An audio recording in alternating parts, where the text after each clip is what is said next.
రీసెంట్గా నేను ఒక క్లయింట్ మీట్ కంప్లీట్ చేశాను. అండ్ ఆ క్లయింట్ మీట్లో ఏమో ఒక క్లయింట్ నా దగ్గరకు వచ్చి, మ్యామ్ నాది ఎస్డబ్ల్యూపీ ఏదైతే ఉన్నదో అది బాగా పర్ఫామ్ చేయట్లేదు అన్నారు. నేనన్నా ఎస్డబ్ల్యూపీ పర్ఫామ్ చేయకపోవడం ఏమున్నది, ఒకసారి నాకు చూపించండి మీ పోర్ట్ఫోలియో చూస్తానని. సో ఆయన పోర్ట్ఫోలియో చూసేగా యాక్చువల్లీ ఏమైందంటే ఆయన ఒక ఈక్విటీలోని ఆయన ఇన్వెస్ట్మెంట్ చేశారు. అండ్ ఎవ్రీ మంత్ ఎస్డబ్ల్యూపీ అంటే ఆయన ఎన్ని ల్యాక్స్ అయితే ఇన్వెస్ట్మెంట్ చేశారో అన్ని 1000 ఎవ్రీ మంత్ ఆయన ఎస్డబ్ల్యూపీ చేసుకుంటున్నారు. అండ్ ఆ ఎస్డబ్ల్యూపీ చేసి వచ్చే డబ్బులు ఏవైతే ఉన్నాయో అది ఆయన ఎస్ఐపికి ట్రాన్స్ఫర్ చేస్తున్నారు.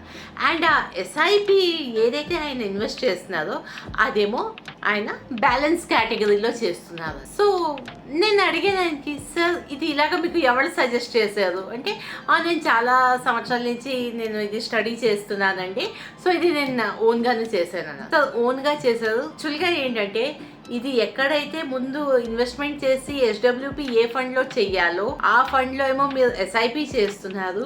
అండ్ ఏ ఫండ్లో అయితే మీరు ఎస్ఐపి చేయాలో అందులోనేమో మీరు ఎస్డబ్ల్యూపీ కింద పెట్టారు. కాబట్టి ఈ రెండు ఫండ్స్ కూడా మీకు బాగా పర్ఫామ్ చేయట్లేదు. అండ్ మీకు వచ్చే రిటర్న్స్ అన్నది కూడా మీకు తక్కువ అయిపోతుంది. ఎప్పుడైనా కూడా మనం కరెంట్ పని చేసినప్పుడు రాంగ్ వైర్లని కనెక్ట్ చేస్తే తప్పకుండా ఫ్యూజ్ పోతుంది. ఇక్కడ కూడా అదే అయ్యింది. సో అందుకనేసి ఏంటంటే ప్రతి ఒక్కరికి చెప్తాను, ప్లీజ్ ఫైనాన్షియల్ ఏవైతే మీవి డిసిషన్స్ ఉన్నాయో ఒక ఎక్స్పర్ట్ని అడిగి వాళ్ళతోని కూర్చొని కన్సల్ట్ చేసి ఆ డిసిషన్స్ తీసుకోండి. ఓన్గా ఇంత హ్యూజ్ అమౌంట్ని ఇన్వెస్ట్ చేసి మీ అమౌంట్ని వేస్ట్ చేసుకోకండి.